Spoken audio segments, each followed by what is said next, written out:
What's going on, everybody? Evan here with Evan's Detailing and Polishing. Another noob video. I'm going to call this the noob chapter, I guess, for the guys that are just getting started.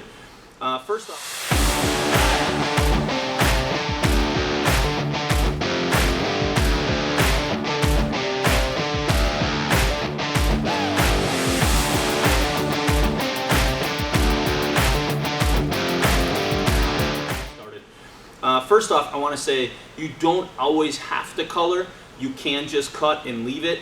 A lot of people call it the cut and run or cut and rub. A lot of guys will hand polish over the top of their cut, and that's good enough. So if you're polishing and you're getting good results with your cut but not getting great results with your color, you don't have to color. So understand, you heard it from me first, you don't have to color. Other people will disagree with that statement, but I will tell you, there's been some times where I've done some really rough wheels that all I could do was cut and hand polish them, so send it. But this video is all about raking. How do I rake? When do I rake? Why should I rake? So first thing I do is, this is yellow and green. We just polished it with it today. If I feel this edge, it feels real scratchy and solid. What that is the rouge has gotten hard in there, and from polishing I have burnt and melted the edges, and it's starting to become crispy. What I want to do is, before I go to use this buff again, I want to give it a good rake so I get a nice soft edge. Now, do I need to really beat on this thing and reef on it? No. This rake is 15 years old. The teeth are almost gone, but it's still good. So if you have a rake, buy a good rake. Don't use screws through a board or a screwdriver or razor blades, none of that stuff, because all that stuff's going to tear your buffs up even worse. These are designed for doing specifically that. So get yourself a good rake. Let's get it done. So I'm going to show you how to rake this yellow buff. Yellow buffs are a little grabby, but these white buffs are really, really grabby. They really bite hard.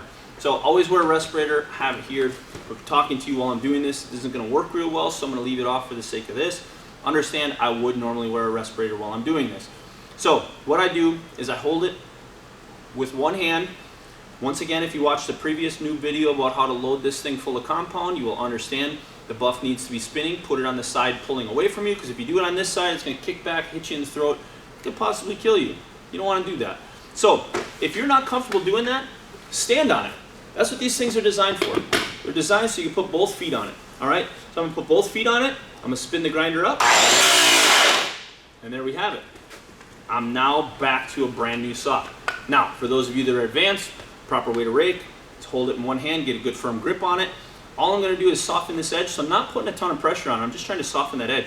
So I'm just going to hold my hand up against the machine, so I'm stabilizing the machine, and I'm just going to rake across it while it's spinning. Just like that. Didn't take much. All I got to do is just break that edge a little bit so that the scratchy part goes away. Now, white wheels. They're a lot more grabby. If you are not holding onto this rake, it's going to go flying. Why? Because white wheels are grabby. That's just what happens, all right? I'm going to spin it up to speed. I'm just going to rake it until I start seeing the fibers start flying. And that's all I'm looking for. All right? Let go of the trigger, and now it's nice and fresh and soft and ready to use again. Now, loading compound is the same thing as the brown. All I'm going to do is start on the bottom, wrap over the top. I'm just going to kind of let it come to a stop on the yellows. Now, loading up compound on the whites, these ones don't build up a lot of heat, so it takes a lot more to get this green to soak in. All right? So I'm going to run this until I see the pads start turning green. I hope you guys can see this in the video, but the green is starting to cover up. Now, I am good to go. You can see all that green on there. That's what I'm looking for. So, I hope for those of you guys that are just starting off, find this video helpful. This is the how to rake video. I also have a how to apply compound video to both a used buff and a brand new buff. For those of you that are just getting started off, we're going to call this the noob section. But for those of you guys, I respect that you guys are getting into the industry. I appreciate you guys, and have fun. Be safe.